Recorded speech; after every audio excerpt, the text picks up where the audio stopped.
Welcome sports fans, I'm Mike Cardano from RotoExperts, and this is Major League Baseball from fantasy to reality. Today we're taking a look at the lovable losers from the north side, the Chicago Cubs. The oldest living man in America at the moment is James McCoubry. James was born in 1901 and he'll be 112 years old this September 13th. It's now been 105 years since the Cubs last won the World Series, which means that McCoubry was just 4 years old at the time. We asked Mr. McCoubry if he remembered anything about the Cubs winning. In fact, we had to repeat ourselves 6 times because he couldn't hear a word we said.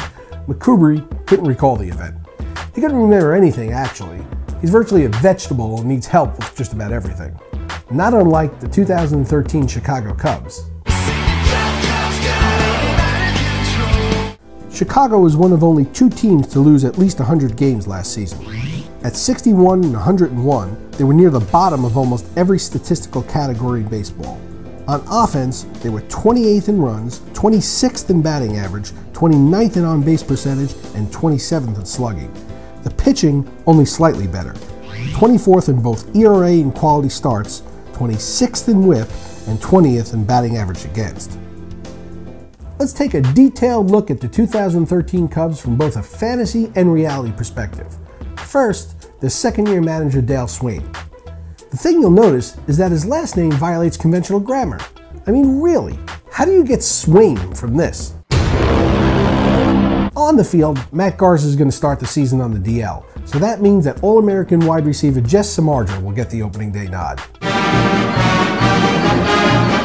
Samardzija is followed by a host of possible starters consisting of Scott Baker, who will also start the season on the DL, Edwin Jackson, Scott Feldman, Travis Wood, and Carlos Villanueva.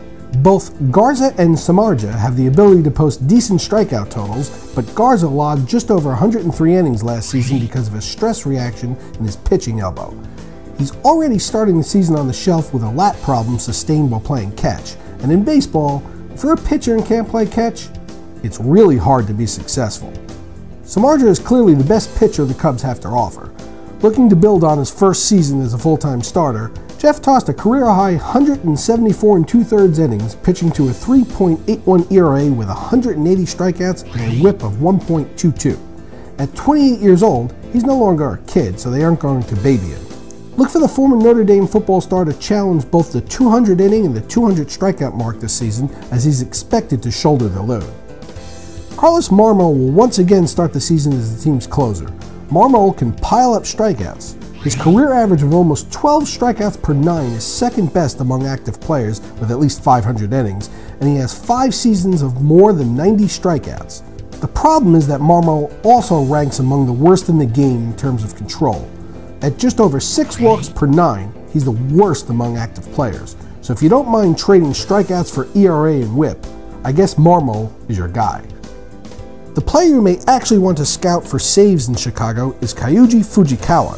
Brought in from Japan to serve as competition for Marmol, Fujikawa exhibits many of the skills that Marmol does not, most importantly, control. Fujikawa averaged almost 12.5 strikeouts per 9 and 5.5 strikeouts per walk during his 6-year career in Japan, averaging 34 saves a year. It's hard to imagine Fujikawa not taking over the closer's role at some point. Going around the horn, the Cubs really only have 3 guys you should consider in your fantasy lineup. Anthony Rizzo flopped in San Diego as a 21-year-old, but in 87 games with the Cubs last season, Rizzo hit .285 with 15 home runs and 48 runs batted in while scoring 44 runs. With some support from his surrounding cast, he has the talent to be a plus 100 RBI guy while hitting close to 335 home runs. At shortstop, Starlin Castro begins 2013 at just 23 years old, and his accomplishments to date rank with some of the greatest shortstops in the game's history. His 529 career hits are 4th most by any shortstop before turning 23, and he comes into the season as arguably a top 25 player. It's not inconceivable that Castro continues to progress and hits 300 with 15 to 20 home runs and 30 steals. Unfortunately, with such a poor lineup around him, I don't think expecting him to score over 100 runs is reasonable. Alfonso Soriano is the third guy on the Cubbies that you may want to consider for your fantasy team. At 37, the one-time Ultimate Fantasy player doesn't run anymore, and the odds on him matching last season's totals aren't great. Soriano batted .262 with 32 home runs and 108 RBI last year. Even with that, however, he only scored 68 runs. This undoubtedly will be a problem for everyone in a weak lineup again this season. If he can remain healthy enough, though, he does have the ability to hit the ball out of Wrigley Field a few times. That alone probably has some fantasy value. Rounding out the Cubs lineup is a host of what amounts to serviceable major league players, both young and old. Wellington Castillo is expected to be the everyday catcher. Darwin Barney will be at second, Ian Stewart at third, David DeJesus in center, and Nate Scherholz and Scott Hairston will platoon in right. This past offseason, you'll recall Cubs manager Dale Swain was accidentally shot in the ear in a bizarre hunting accident by Hall of Famer Robin Yount. I'm not suggesting that Swain will regret Yount didn't hit him flush, but I would expect the Cubs to finish with a similar record to last season. The reality is that if the Cubs don't lose at least 95 games, their fans should be thrilled.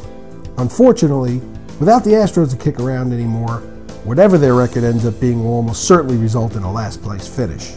But don't worry, Cubs fans, the law of averages suggests that sometime within this century, the Cubs are due to win it all. Until next time, from fantasy to reality, I'm Mike Cardano. Be sure to go to RotoExperts.com to purchase your exclusive Edge 2013 Fantasy Baseball package. At just $34.95, you'll be glad you did, and we'll make sure you don't end up with too many Cubs on your fantasy roster.